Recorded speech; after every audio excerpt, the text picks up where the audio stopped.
Hello, one and all. I just hit the microphone stand.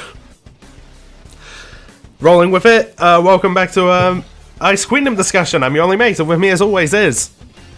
You are a massive dork. Max Trades, hi, how's it going? First he hits record without me even noticing, and now this. Oh my god, like people I work with.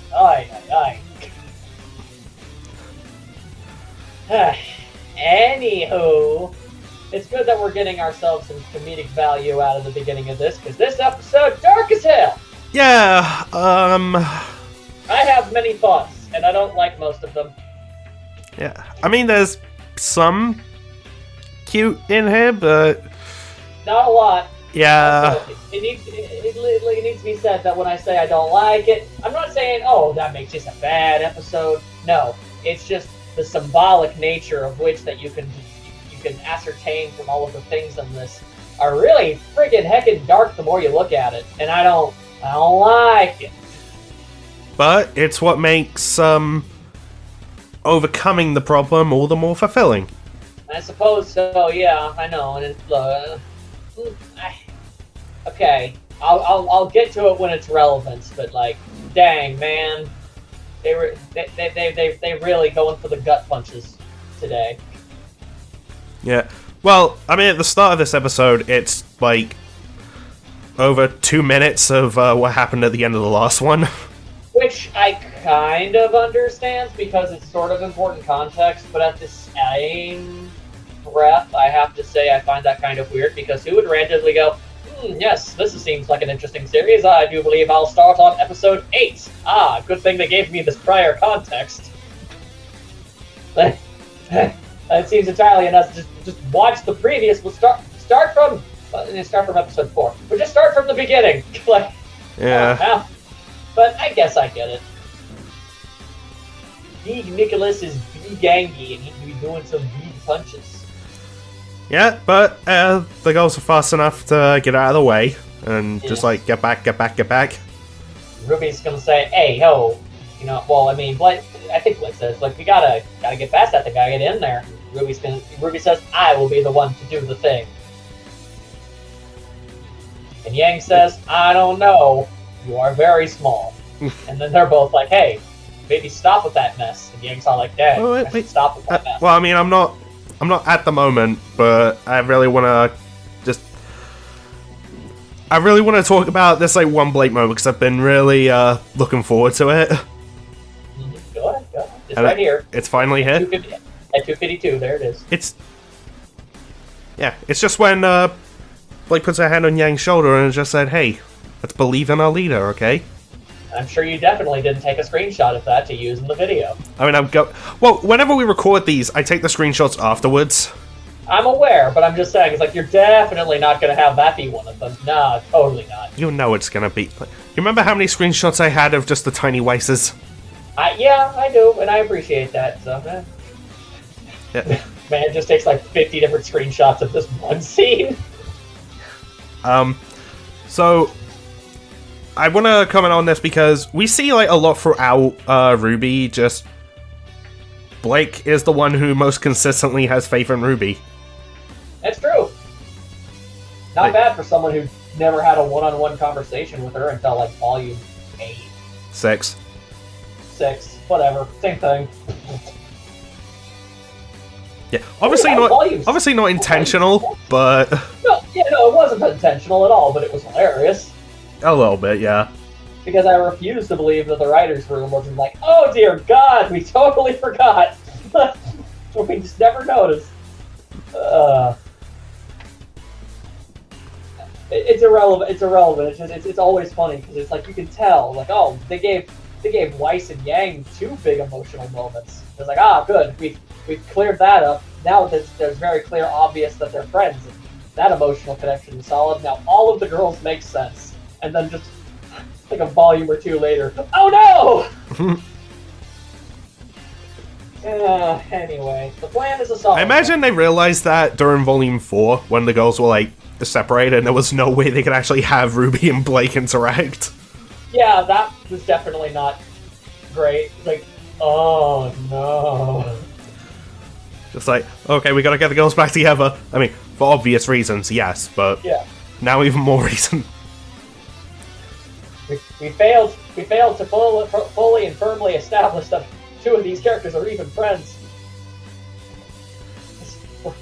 Oh damn! I wish I could remember the exact name. But there's like a combination in Friends. Two of the characters just never had an episode together,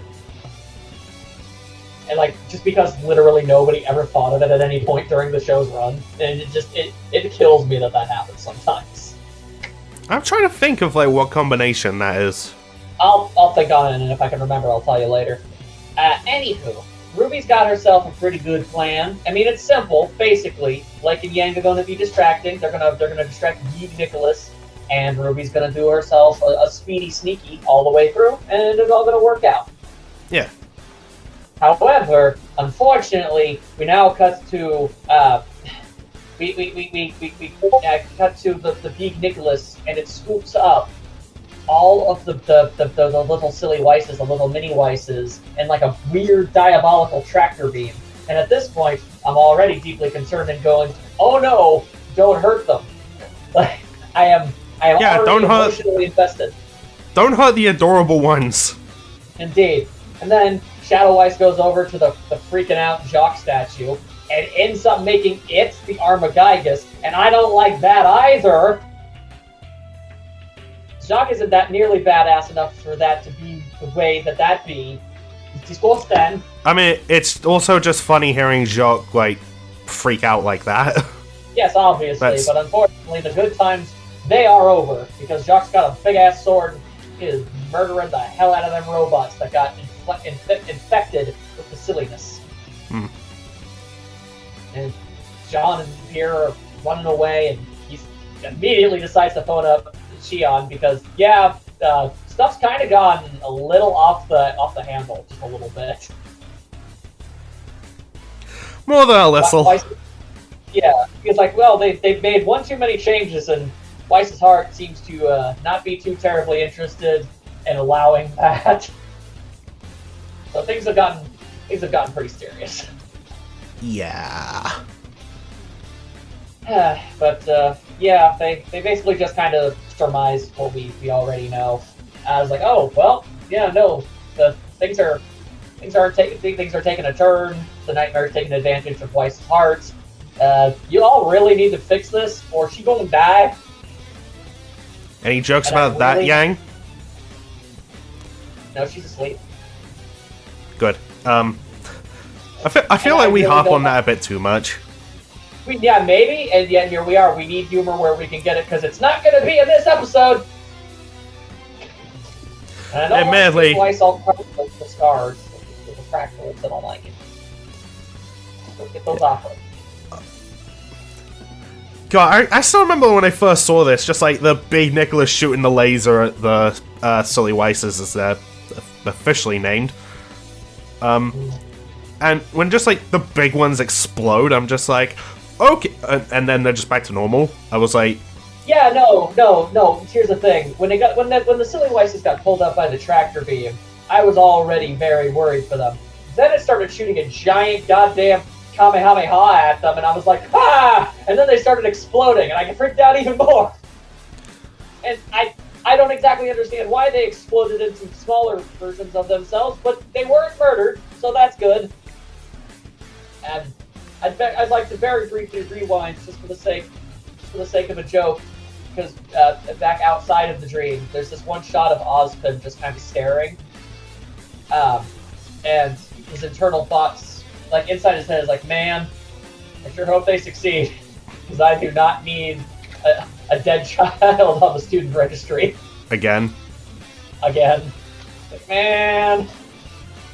By the way, for anyone who's wondering, that's not a joke. No, it's not. Look, I'm willing to bet that there's been more than 3. Regardless, they just need to stop all of the stuff. It's not going to be easy. They gotta kill that nightmare. And then Big Nicholas drops all of the tiny Weisses, and they all plop down, and I was like, no! It's kind of adorable they're just, like, in that pile. I know, but give them a mattress to land on at least. Poor little Weisses, I don't like it. And then Geeg, Ren, and Nora get their asses kicked. That was... Yeah, Ren by the Armor Gigas Shock, which, that's so weird. Yeah. And he also explodes into a small version of himself. Weiss leaps through Nora. Yeah. And it's a good thing she basically popped like a parade float, or that would have been morbid as hell. Yeah. And then to the silly jail with them both. Yeah, so Weiss's entire main idea here really is just throw them back in the jail, keep them, you know, quote-unquote safe and pure and all that. It's all symbolic, you see. She's trying to protect them from the mess that's the inside of her brain. And poor Weiss, she's so mentally conflicted. Don't like this. Yeah. Well, then we come back to the rest of Team RWBY fighting Big Nicholas. Jeez. RWBY has an opening, she makes a run for it, and here's Whitley. It's Whitley. Bye, Whitley. Yeah. Remember in like one of the last parts where I said, I want to see bad stuff happen to Whitley Bat? Smack. Yep, there you go. Bye.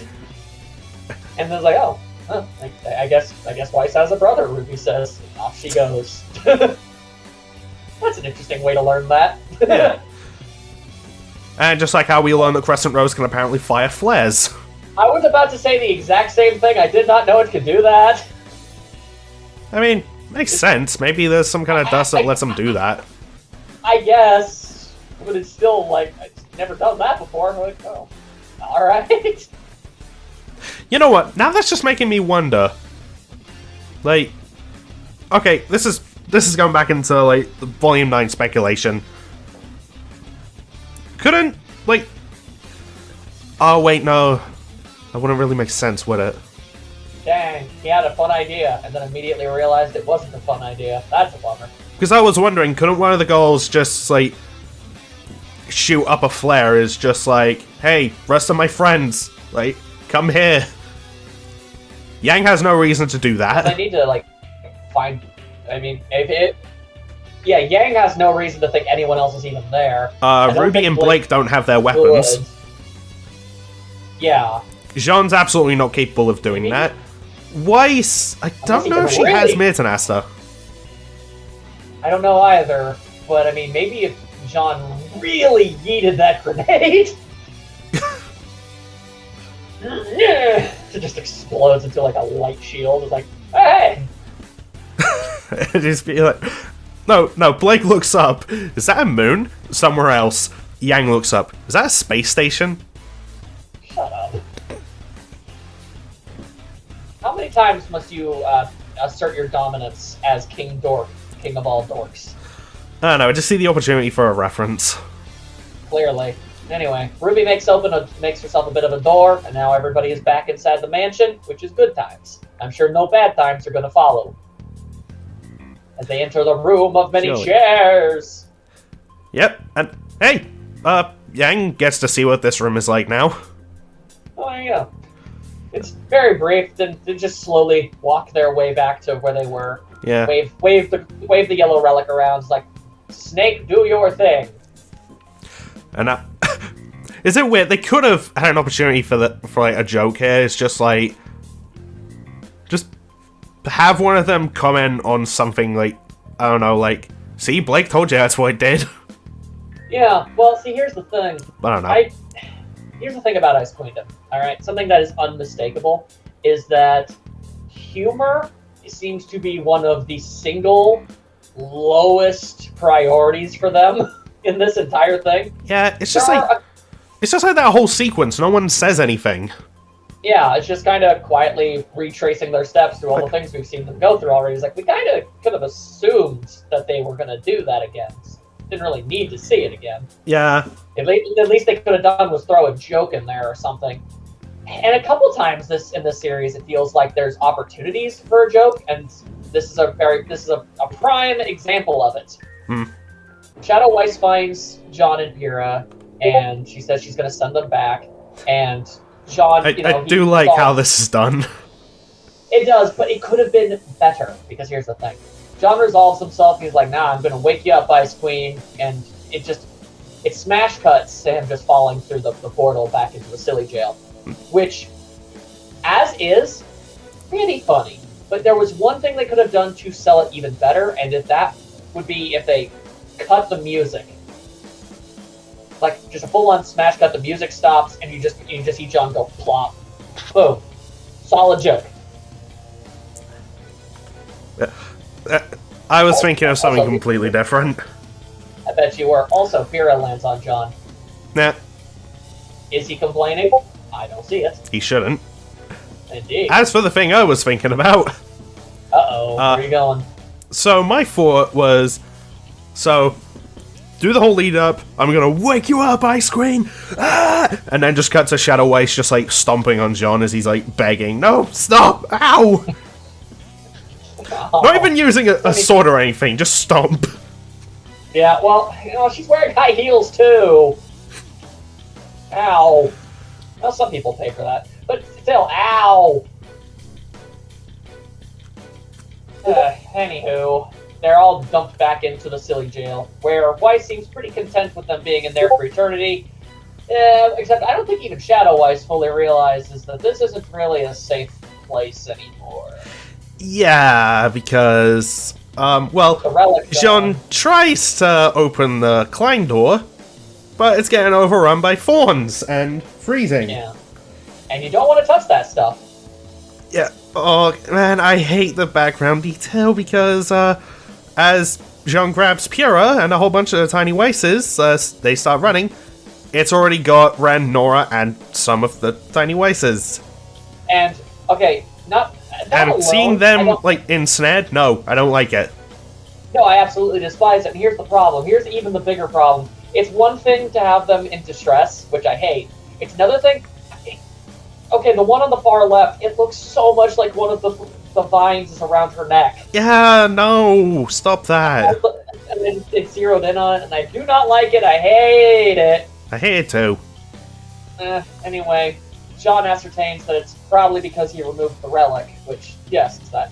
It was like, basically, the relics are used as, like, these barriers to keep Grimm away, and I guess that's kind of the catch-22 of taking them. You need them in order to kill the Nightmare, but you kind of lose your safe spots if you do that. Yeah, just like how, yeah, the room the girls were in last time, that's no longer safe. Yeah. Luckily, Jean is able to think fast enough to use the door to get the ever-loved hell out of there.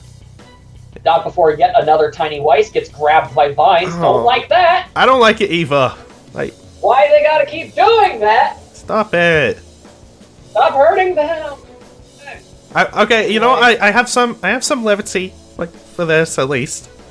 What's your levity? Okay, so, this is basically just, like, Jean's group, like, for the rest of the time. It's just, like, him, Dream Pura, and all these tiny Weisses. 10. I counted them. Nice. I was just... Has he processed the best way to answer what I just... I was also just, like... quickly counting as well. It's just like, yep, nope, that's 10. Yeah. I think I remember seeing people post about this, and this makes me laugh, but also just a little sad afterwards. Oh no! This is pretty much the closest we're getting to just anything resembling an Arcos family. Hey, was this supposed to be levity? How is that levity? I mean, I just think, like, this lot together is cute. You have a sick sense of humor, you freak. Yeah. Well, they take shelter in the train. How dare you. But yes, they get in the train, and the Grimm do not attack the train, and they go, but for why? And Pyrrha's like, hey, yo, is it that thing? I mean, she doesn't say it. I don't know if silly Pyrrha can talk. I mean, she sang that one time, but aside from that, she doesn't really seem to talk much. Nah, she's just kind of there. Yeah, I guess it's kind of weird, honestly. But she looks up at the sword and is like, yeah, alright, sure, that makes enough sense. Yeah. Okay. Good thing I'm just... exactly where he did.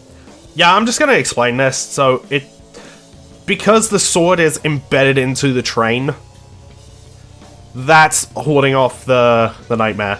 So Yeah. the train is a safe zone, as long as the sword is in it. Yes, I mean, if Jean was able to carry that thing around, would just the Grim just straight up ignore him all the whole time, or something? I want to say yes. I mean, it looks like if he had that and the cape.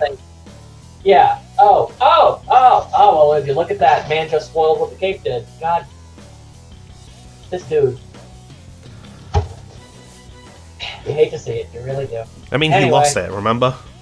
Yeah, but then you said that but then you were like, oh, remember that cape? And I'm like, oh, the cape comes back. And you're like, yeah, the cape comes back. And it's like, oh man, I wonder what the cape's gonna do. And then you just told me what the cape does. I mean, once you find out what the sword does, it's obvious. Your face is obvious. I mean, it's my face, so... Just shut up, okay? Anyway, Jean tries to call Ruby, but reception is abysmal. Mostly because there are Grim inside the scroll. Somehow. I don't know how that works, but there you go. So, yeah. Also, Freeze is over, so yeah, they don't really have a long distance communication anymore. Also, Ruby's got the thingy on her hand, and that's not good. Yeah. Like that. Once again, Ruby waves her arms in the air to dispel the vines and gets to the nightmare inside, protecting the Weiss dress. Yeah. This time it's very pretty dress. This time it's a bright yellow light and not a bright red light. Yeah. And then Shadow Weiss is like opens up a glyph and is like, "Hey Yang, yoink!" Didn't even get a dang chance to do anything. She just got freaking trans-dimensionally yeeted away. Yep. So that's Yang banished. Yep. That was easy. I wonder if the other two will be just as simple. Shadow Weiss sends out the Gygus to fight off Ruby. God damn it! I just thought something stupid when you said that. How dare you? What did you just think? Weiss just goes, Gigas, I choose you! Shut up! Shut up! Stop making Weiss a Pokemon trainer, even though that kind of fits. With all her dang summons. How dare you, sir? How dare you? Anyway, Blake tries to do herself... Yeah, while this is happening... Some flips. While this is happening, Blake tries to attack the Nightmare. And do some flips, Blake! And, well, she does make one heck of a cut, but that ain't enough, because anybody who's ever tried gardening can tell you, man, getting rid of all of the weeds and thorns that are going to be in an area, that it takes a whole lot more than just that. And Blake's so, alright, let's try that again, and Glyph sucks her in. Yeah, Blake's banished. Banish! Shout out to Blake, not even considering the notion of letting go of her weapon as it starts pulling her in, but I mean, I guess she doesn't really need that, so I get it, but still. I almost feel like that's something I would have reflexively done. It's like, oh, crap. But yep, Blake's gone now, though. Yep, so Ruby's all alone, and her hand is even worse. It's worse because it makes her drop the relic. The curse of the thorns. It gives her arthritis. And Shadow Weiss is all, huh, what's this? Well, she knows what it is. You ain't gonna... And, okay, here's the thing. It's Weiss's words here. I don't like it. Here's the thing. The Shadow... The Grim is taking advantage of Weiss. And the way she says this, basically, if you really think about it from like a deeper meaning. She says, and now each of you will be banished from my city forever, and you will never see me again. There's a scene later that makes this even worse, but just taken at value from this alone, it's already got very dark implications. Mm-hmm. And I'll get a bit more into it in a little bit, but just take that as a small sample of the whole thing to begin with. Yeah. Regardless, right now, use some thorns to smash up the yellow relic. Okay, so that's the Ruby relic gone, and now that's the Yang relic gone. Yes. Sigh. And Ruby. I'm Well, Ruby also gets banished, but it's actually kind of weird. Okay. So, Glyph shows up. There's just some petals. Ruby's gone. Yeah. Oh, I saw. Well, farewell, Ruby. Yep, and her and the guy gets teleported out. And then Ruby is just outside the door. Yeah, okay. So, leading up to the point where you see Ruby, you do see some rose petals just like fluttering in the breeze. Yeah. She used her semblance to get out of there just soon enough. Really? To the point where it looked like she was gone. Okay, hang on. I'm actually gonna rewind so I can see this. I believe you, because that makes way more sense. But I just want to very quickly. Okay, yeah, I guess just through clever editing, I suppose. Yeah. It could have been more clear, because really it just kind of looks like Blake and Yang got thrown outside the city and Ruby just kind of got thrown like 12 feet away. Yeah. Well, I mean, the rose petals like leading into where she is are kind of a clear indication. Yeah, I know, but there should have been more rose petals. I do wonder, how good a speed feat is that for Ruby? I have absolutely no idea. I'm not good at math. At the very bare minimum, it's faster than eyesight. Fair. At minimum. Alright, well then, by your estimation, Ruby escaped from the situation, which, okay, yeah, I'll take it. And she's in Heidi mode, and she's like, man, I gotta get back in there. She's gotta get in there! But, yeah, I was so tempted to make that joke earlier with the Blake and Yang thing. Too bad I did it for you, in a different context. But Jean shows up, and I'm gonna be honest with you, I was mildly suspicious. You thought he was like some kind of illusion?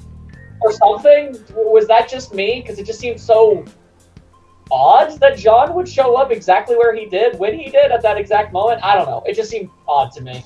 But I was either way, I was wrong, because no, it's legitimately just John. And Ruby says, I gotta get back in there. And John's all like, hey, that'd be stupid. Don't do that. And he's like, I think we need a new plan. And Ruby gives an S-tier grumpy face. Because as we all know, Ruby Rose hates plans. Yep, so they use a coin. So, John was there. Yeah, so in hindsight, maybe that was a bit pointless. They get back into the train. Actually, now I'm even more curious. Wait, hang on a second. How did John get there in the first place? I mean, yeah, he would have had to use a coin, so why did Ruby use one? Yeah, shouldn't he have used a door to get to her? Then they could just use the door stays unless you make a new one, so you just go back through it. You know, maybe when he used it, he got Shnee Manor and made his way to where Ruby is. There's some guesswork involved with all of that, but okay, sure. But then in theory, him and Ruby could have just walked back and then used that to save using another coin. Yeah, it's not important, but it's something that, we're overly critical and nitpicky. It doesn't matter. No, I am thinking ahead that, okay, you know what, there is good reason that that door is where it is. What up? We'll see. Oh, okay. Although from what I'm remembering, it's possible it might also be more pointless. I don't know, but I don't know. Either way, John is able to get Ruby into the safety train where Pyrrha and the tiny Weisses are. And do you see the one is holding Pyrrha's hand? And I gotta. Aww. That's cute. You know, it's stuff like this that made people be like, "Oh, this is Hyako's family. I like it. It's adorable." Mini Weiss scare. Got to protect. And I gotta be honest though, while I wouldn't even for a half of a moment complain about it, because I also feel like I probably would have done the same, I'm mildly curious why Sean saved as many sillies as he did. Like, why? Because they're adorable. I mean, yes, they are. Well, okay, you know what? The mini Weisses make some sense, seeing as how they have the ability to just kind of override the mental programming of stuff, I guess. Yeah. And Pyrrha's great for morale. So, either way, like I said, I do the exact same thing. I was just wondering about the practical reasons for it. Yeah, and while he's catching Ruby up, we're cutting to where Blake and Yang ended up. And this is basically all that they get for this episode, so you take this. Okay, so Yang sees some signs that look like they have ears, and she doesn't know what to make of it. And then Blake shows up. Just like, oh, I guess Weiss threw you out here as well. They look at this place, and it's mad creepy. It sure do be. We're talking, it's the chateau. Like, we don't want to go into there. Yeah, and just like, look at the mannequins. They're just being hung by chains. Don't like that. Which, once we know what it is that's inside of that, I understand what the symbology of what that's supposed to be too. Yeah, but we'll have to cut back to that later because now we're back with Whitley. And his unobservancy skills. I assume it's the sword that made him not able to notice it. I can only assume. Because otherwise, he just did not notice the giant honking sword sticking out of the train. Yeah. And anyway. Yeah, Jean's explaining that that's why the nightmare can't get in there. Yeah, that's pretty cool. He thinks it's because he's immune or something. But Jean has formulated himself a bit of a theory. And it's not so much a theory because it's pretty blatantly a fact. Basically, Jean realizes that setting the silly Weisses specifically free. I just got to the scene where Pyrrha is brushing one of their hairs. It's cute. Yeah. See, another reason why people was like, "Oh, this is the Arcos family. I like it." Well, look at all the little Weisses. One's got their legs kicking in the air. Another one's taking a little nap. It's cute. I was about to comment on that. Anyway, damn. My train of thought completely derailed by Weiss. What is this, Thursday? I know, right? That's just every day for you. I know. Right. So, because he freed what is essentially Weiss's repressed childhood desires and thoughts, that's part of what kind of threw the entire dream out of whack entirely. Because Weiss, as a character, she is of the impression that in order to grow up and be an adult, in order to accomplish all the things that she wants to do in life, that she needs to toss away and lock up and never think these, quote-unquote childish thoughts ever again.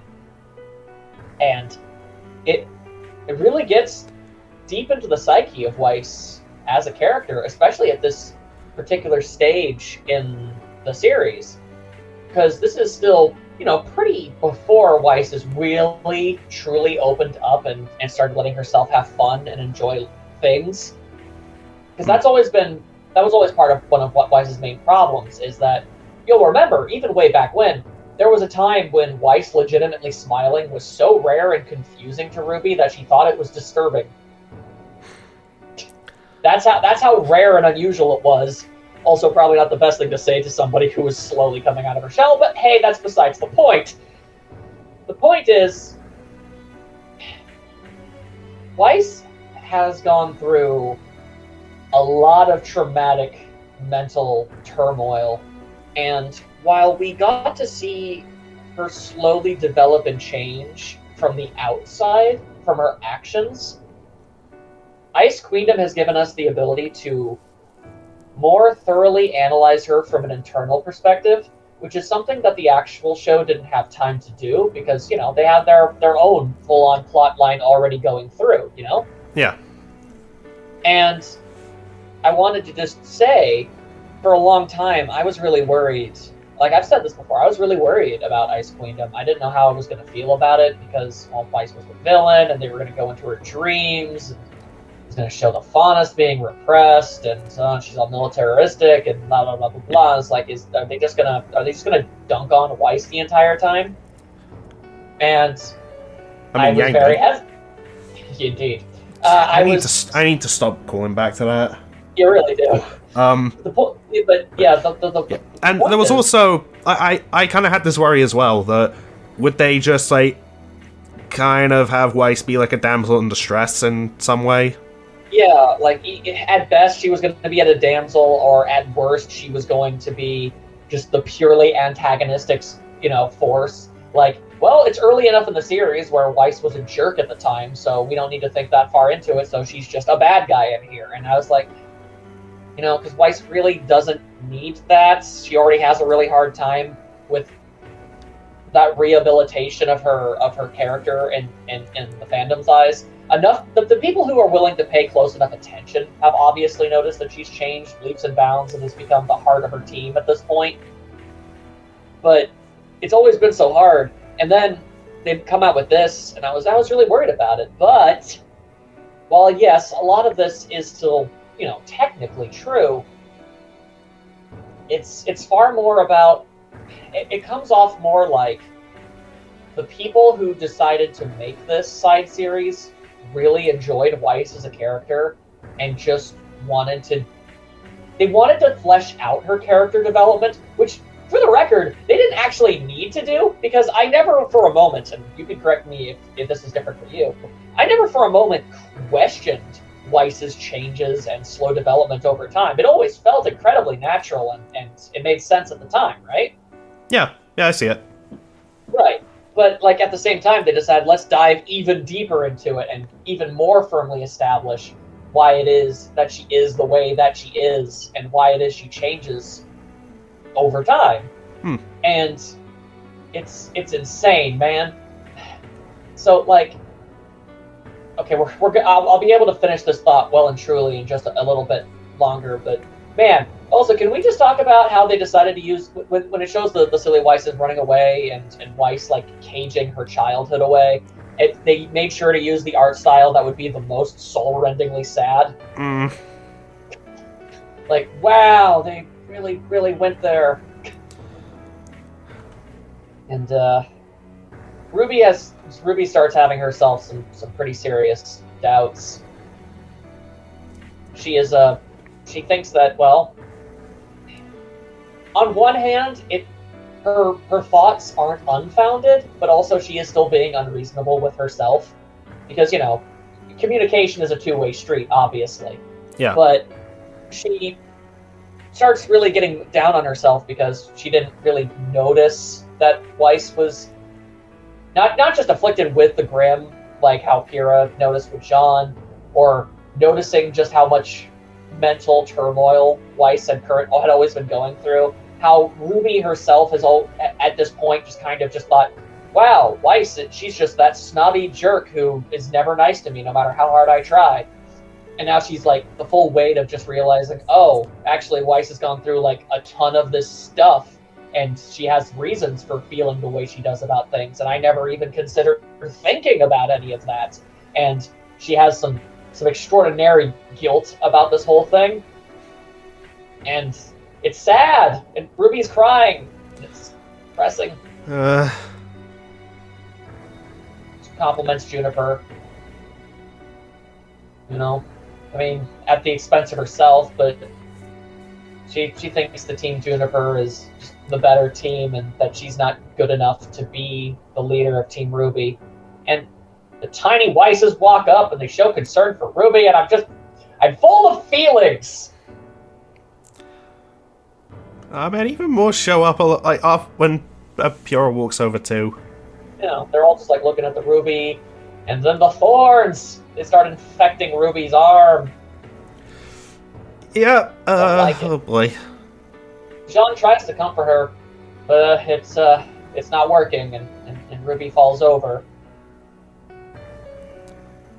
And that's not going to lead to good things. You know, sorry, but yes? if you look at this shot out of context, it kind of looks like Jean's just pushing RWBY down. Yeah, a little, I get that, but alright, fine. You're lucky I need to levity you, otherwise I'd be like, oh wow, RWBY's having emotional turmoil. And you're like, man, that's some funny stuff right there. How dare you say? It's just like, when you look at this scene without the context, it just looked like Jean pushes RWBY over. Yeah, it pushes her over, she's crying about it. Disgusting! Anyway, before I'm able to get to the final thing that I want to say, one more scene with Blake and Yang! Yep, just investigating this place. I've said it before, it's mad creepy. It looks like there's a zombie White Fang. Yeah. It actually does. I just noticed that too. And there's another talking door, which turns out to be Bashful Klein. Yeah. So is that all of the Kleins now? Hang on, we had Dopey, Bashful, Sleepy, Grumpy, whatever one the dog was. whatever one the flame is. That's 6. Then and the one that was managing the conveyor belt stuff. That was like cheerful. I guess that would be like Doc. Oh yeah. Okay, so yeah, that was all 7.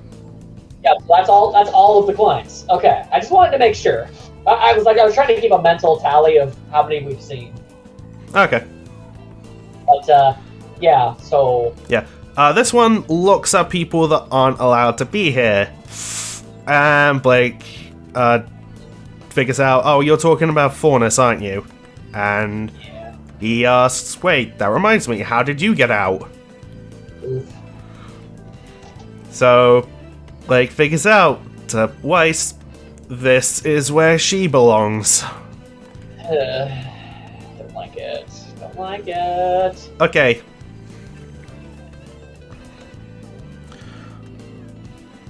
I've said it before, I'll say it again. If this went down before all the, like, stuff came out of Blake being a force and whatnot, this wouldn't be a thing.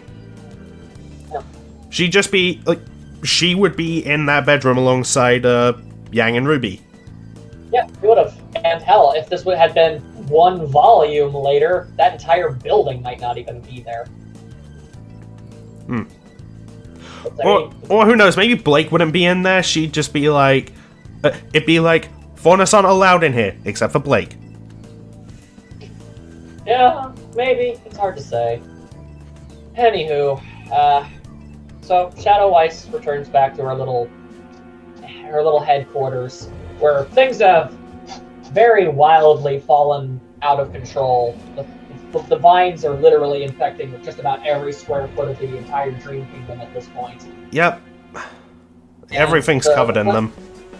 Yeah, the Flame Vine basically says, well, all of your citizens, have, basically settled down. Order has been restored, and... Okay. Those worthy of the Schnee name may finally find the true sleep. Now, obviously, this isn't the most subtle thing in the universe, but I will still get into it, as basically a big glass container with an apple on it, of course, because we're going full Snow White with this. And we saw that a couple episodes ago. Yes. It has the white relic inside of it. And the Weiss relic. Yes. And the thorns go through it and they smash it. So now there's only one relic left. We know which one it is. But okay.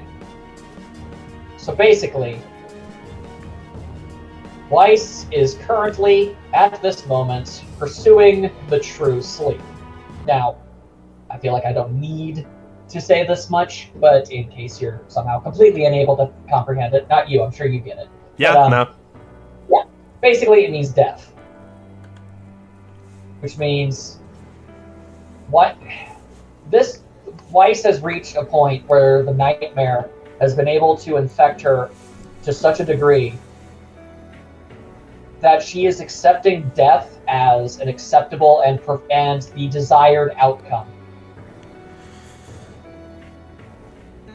That's, okay. Now here's the thing. I've never been good with words. I tend to stammer about and try to convey the way that I feel about certain things. Yeah, I'm the same way, dude. Yeah. So I'm going to have to lean back a little bit as, again, coming in clutch, Red Nightstar was able to very, very eloquently sum up this entire thing. And I want to read at least a good chunk of this. I can be quick about it. But the reason I want to is because I've seen people misinterpret Ice Queendom, what the point is, and just like I won't get into strong details, but I'm sure you know of a few instances where people completely missed the buck on what exactly the entire point of all of this is, what the character and meaning of this all is supposed to be. Mm-hmm. But, so, if you're watching this, and you're only able to see the surface level stuff, I want you to start taking this into consideration. Alright, so, for a bit now, this is his words, but they're also my feelings, just put to better words. Essentially, Weiss's own obsession with locking away her childhood and what she truly wants, and to enjoy the many things, like her new friends, that mean the world to her at this point, and as well as her own feelings of freedom, are being used by this Grimm to be tightened like a noose around her neck. Now, I don't know if that was meant to be truly displayed when we saw the thorns on the mini Weiss, but that... I was thinking that when you said it. It's not impossible. There are thorn vines, and they drag her into an eternal sleep, like Snow White, which she is based on. And the very insecurity that has led her to be like this, which this Grimm is feeding on, is the pressure put upon her by her own family. In essence, proving how these values that they've instilled upon her are suffocating her. That alone right there is already extraordinarily deep. Mm-hmm. Essentially, making this negative, or Shadow Weiss, cold-hearted and willing to push everyone she cares about away and to keep them out because she's had it beat into her subconsciously for her entire life from her family that her duty, her name, and her lineage are far more important than anything else she could ever possibly care about. So in turn, Weiss's fear is this cold shell that she worries she's going to become that's going to drag her into nothing and make her basically just a mindless automaton to her family name. And she's willing to keep everyone away from them just to protect them from all of this and from even getting to know her because she seems to fear that she's just going to drag them all down into the depths along with her. Weiss believes, at least some part of her subconscious believes, that she is so far gone already that there's no chance that not only can she not be happy, that people knowing her can't be happy if they do. And that is soul-crushingly sad. Yeah. So, really, everything she's afraid of becoming is magnified by this Grimm, using it to eat her consciousness and drag her down into the sleep of death, and Shadow Weiss has already resigned herself as into feeling that this is the best possible option. And at the end of the day, it gives like an astronomical amount of extraordinarily painful context to the internal struggle that Weiss had been feeling ever since she even got to Beacon. Ever since day one when she met Ruby and Yang and Blake, slowly she's wanted to be happy. She's wanted to let herself loosen up, to be who she wants to be. To go outside, to play with her friends, eat sweets, all that stuff. Enjoy a festival. Exactly, but internally, while there are those desires and her new friends in life are starting, because she's able to get away from her family for the first time, she's finally able to start nourishing those thoughts, but a larger portion of her refuses to even entertain that thought because her sense of duty that she's had beaten into her for 16 years roughly is so overwhelmingly powerful that it's overriding it. And the only thing that makes this not incredibly depressing, the one and only silver lining about this entire thing, is that luckily we've already reached a point in the franchise, in the official volumes, where Weiss has well and truly finally been able to break free of that entire situation. She is willing to let herself be happy, to let herself have friends, to love her friends, and to be the person that she wants to be. That said, it doesn't make it any less depressing that there is any part of Weiss, right here and now, at this point in time, that believes death to be an acceptable option for her. I will not lie, I had to literally lay down and just process how intensely depressing that is. Yeah, no, I get it. And I'm sorry I've been talking for so long, but I mean, I'm a Weiss guy, I guess. Yeah, it's about Weiss.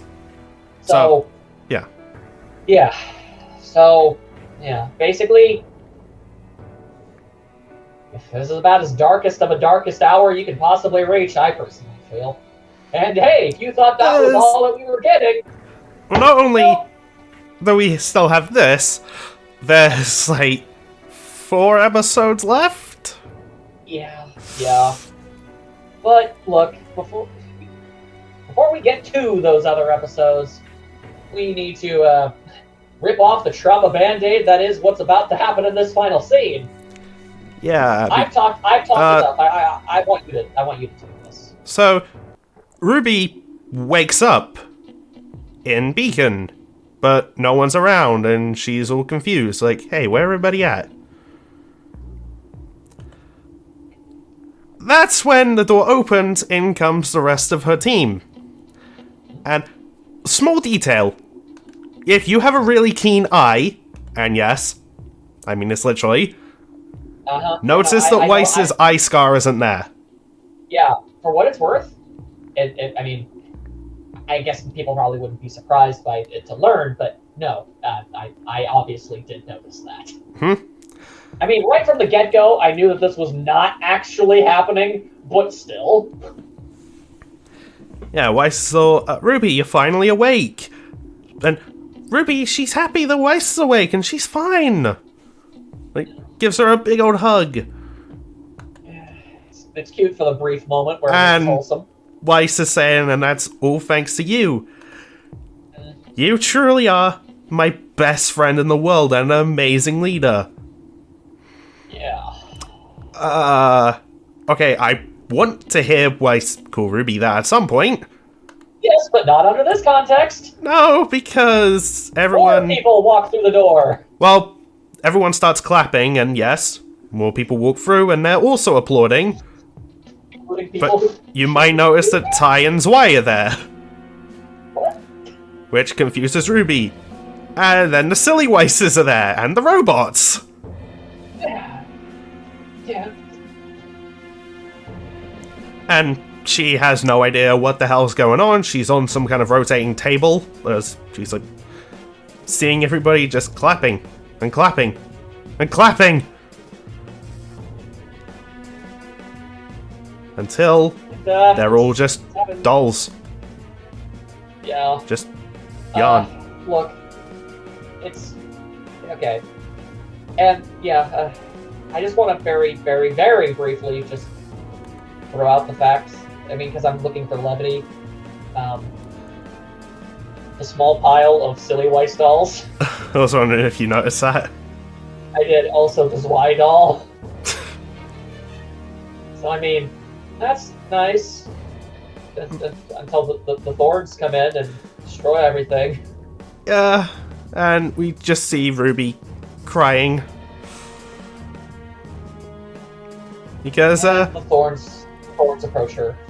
Yeah, and that's the end of the episode! That's fun! So, if things couldn't get any worse, yeah, RWBY's been possessed by the nightmare.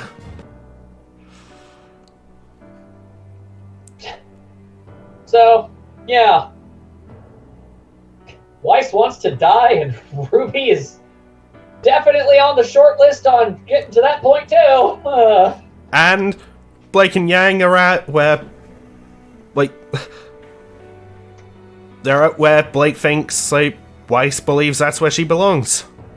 That's not true, Blake. It's not true. You want to say something?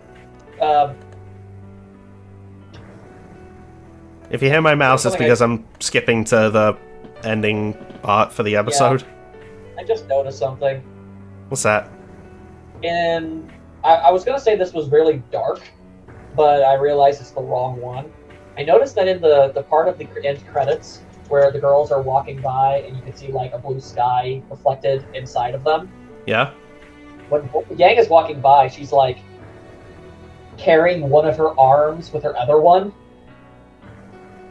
And for the briefest of moments, I thought that was like, is that a reference to her prosthetic? She's not doing it on the right arm.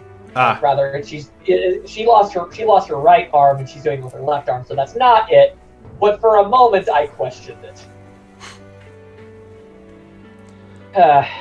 Anyway, the picture at the end is Ruby on her snowboard, and she's having a good time. Yeah. So. Thank you, Yoshitoshi. Thank you, Yoshitoshi Abe. I needed something. Yeah, because this was a depressing episode. But I mean, okay. In terms of just like the show, it like builds up the stakes. It's a fantastic episode. Yeah. I realize I desperately need to make that very clear. Like this, it makes me sad, but that just proves I'm invested. Exactly. That's a good thing.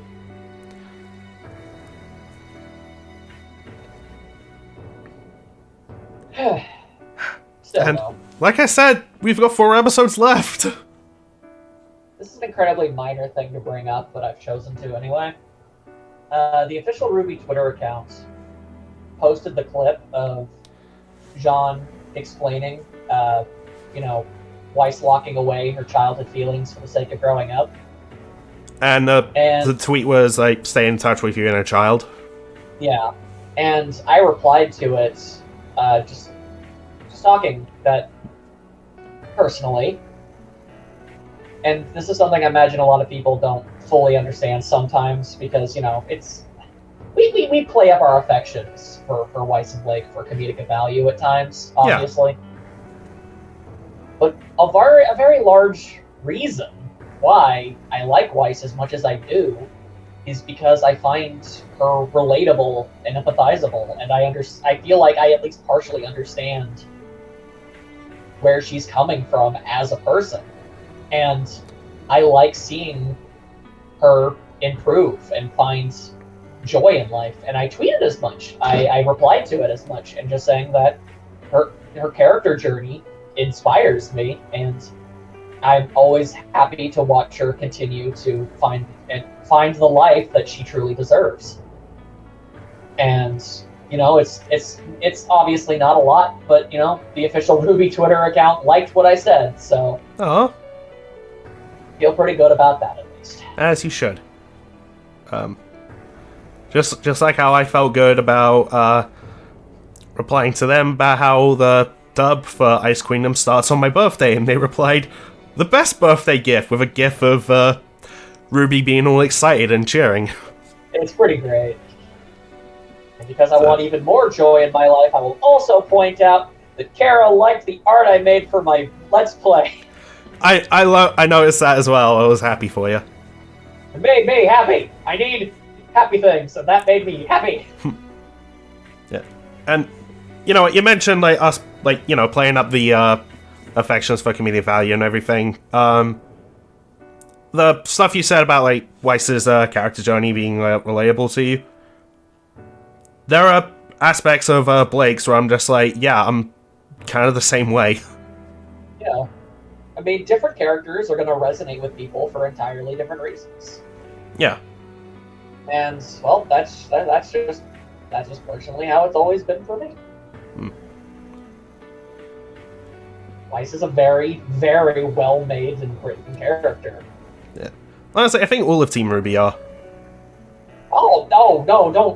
Don't misinterpret that to make me sound like I don't. Respect and love the hell out of the other 3. I'm just saying, all 4 of them fantastic characters. We just love Weiss and Blake in particular. Yeah. Look, if I were a significantly richer man, I would have all of the RWBY merch physically feasible, but I can't. So I stick with just my all-time favorite. Which is a huge money saver. I'll be real. Yeah, it really is. Like, okay, you gotta draw a line. Unless you're rich, you gotta pick and choose. It's like, all right, fine. So if Weiss stuff happens, I'll get the Weiss stuff. Granted, occasionally that means I have to end up buying a full set of things, like like the plates. I have a full set of plates. I only wanted the Weiss one, but I had to get all of them. But I'm not against having them. Obviously, it just wasn't the goal. Yeah. Yep. Just wanted to dwell on some happier thoughts. Oh, you mean like how pop-up parade announce those figures and how you can pre-order them? Yeah, and I did. I'm gonna. It's weird to experience joy about the fact that I'll have Shadow Ice added to the collection, but I will. And I'll have Lucid Dream Blake. Yeah. Which is like normal Blake, but even kittier. Too furious? I don't know. Yeah. And before we end this off, I kind of want to just mention a little something. What's up? So, in a couple of our discussions, I've teased something. I'll just say it shows up next episode. And you either know or you don't. You'll know when you see it. Yeah, you'll know what he's talking about when you see it. Fair enough. Alright, well, now that I have sufficiently dived headfirst back into the sadness, well, that's the end of the video, and I hope you enjoyed our incessant rambling about an internet show. Yeah, and if you want more RWBY stuff to do with us, Max is Let's Playing Arrowfell right now. I am, so if that's something you're interested in, go check that out. Yeah, or play the game yourself. Yeah, well, I mean, obviously that's the first thing you should do, but, you know, if you want to buy the game, play it. Yeah, if you want to see someone react to it for the first time, then, you know, that's a viable option for you. Yeah. Hey, and we'll probably have maybe a separate video talking about Arrowfell. Yes, I want to do that. Oh, okay. Wow, you were very enthusiastic about that. Yeah, well, I mean, because I got it on my Xbox and was like, okay, do I have something that could let me Let's Play it? No, I do not. Crap. Yeah. Oh, well, I'll play the game and have fun. Yeah. So, I'm the one Let's Playing it, but when we're it's not impossible I could do it in the future, like, if I work something out to be able to just, like, record on my computer and just buy it on Steam. Yeah, it's not impossible. But, yeah, when we're both all said and done with the game, we'll have an independent video talking about our thoughts on it. Yeah. I have a whole thing I want to say about a brand new character. Yeah, you do. Oh, man. What are we going to think about this RWBY game? I bet we hate it! Oh, yeah, I bet we think it's the worst thing ever. A disgrace to the franchise. Absolutely. That's totally within our character. Okay. Well, once again, thank you for watching. We will see you all next time. Bye. I have no joke!